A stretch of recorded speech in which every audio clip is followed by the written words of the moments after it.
జిల్లా తలమూరు మండలం ముయ్యాడి గ్రామం గత 12 నెలల క్రితం మాపై కేసు పెట్టడం జరిగింది. కేసు పెట్టిన కారణం ఏమంటే నాకు 1,20,000 రుణం ఉన్నది. 2 ఎకరాల పైన గుంటల భూమి.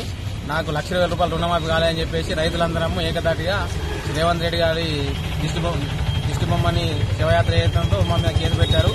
శివయాత్ర పెట్టి కేసు పెట్టినా మాకు ఏం బాధ లేదు, ఏం పర్వాలేదు. కానీ తక్షణం ప్రభుత్వం అన్న ఏదైతే 2 లక్షల రుణమాఫీ ఉన్నదో తక్షణం అమలు పరచాలని కోరుకుంటున్నాము. అలాగే రైతు బంధు కూడా రెగ్యులర్ గా ఇవ్వాలని కోరుకుంటున్నాము. ఇప్పటి వరకు కేసులు దింపుతున్నారు, రైతులను చిత్రహింసలు పెడుతున్నారు.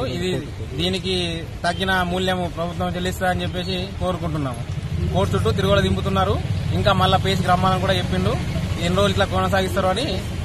ఇక మాకు అర్థం పడతలేదు. రైతులను వేధించడం కరెక్ట్ కాదని చెప్పేసి అందరికీ తెలియజేస్తున్నాం.